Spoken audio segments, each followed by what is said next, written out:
the things that God must have told you to do, the things that God must have instructed you to do. I'm trying to let you understand that if you go back to God, there is more additions to it, because the time we are in now demands so much than you can think.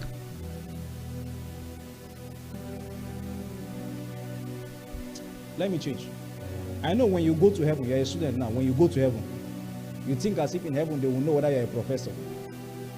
Nobody cares to know what you are on earth in heaven. All heaven is concerned about is how much of the dealings that were presented to you upon the face of the earth you have carried out. Because when you get there, nobody cares whether you're a professor. You are only a professor in time. The fact that you are a professor, what are the dealings of God? What are the resultant effect of your professorship in carrying out the agenda of God upon the face of the earth? That is what heaven calculates. So in this season of your life, what God demands of you is that you will need to find out what are the things He has told you. He must have told you before, or He can have changed it now. Give me the book of Acts. Let me show you something. The book of Acts. Acts 13 verse 2. Acts 13 verse 2. Quickly.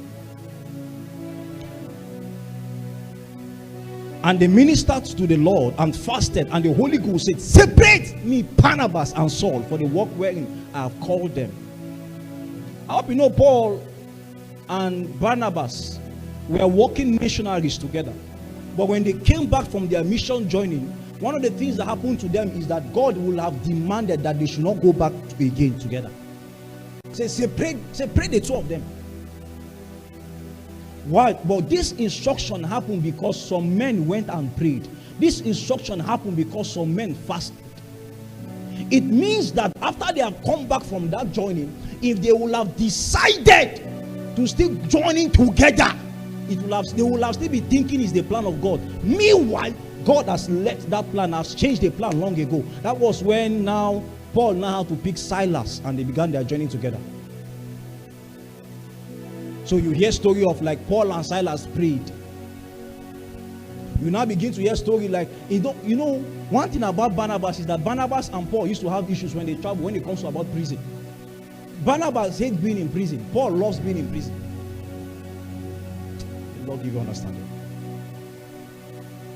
So there are moments in your life that there are friends in your life that you will need to change, not because they are bad, but because in the next phase and the next season of your life you are going into, God will have you separate from them.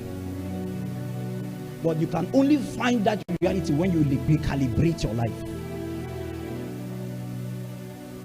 You can only find that reality when you realign with your life. There was nothing wrong with Abraham. There was nothing wrong with Lot.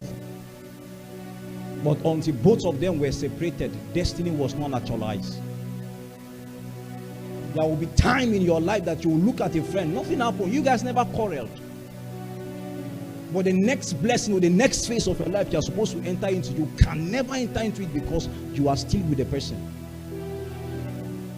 Your wilderness experience is elongated because you have found yourself with a wrong company.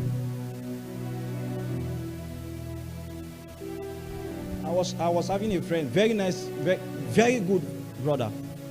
And then the Holy Ghost will have me to cut off from him. I don't even know why. He said, just don't talk to this person again. Leave him. Just go. I never knew that there was a new season of my life I was coming into. It's as a result of the fact that I left this person. That is when I now began to see that, this person was a reason to why I was, okay, here is the funny part of it. The person was in my life, is a friend. But for the reason of the fact that the person was in my life, I could not see my enemies.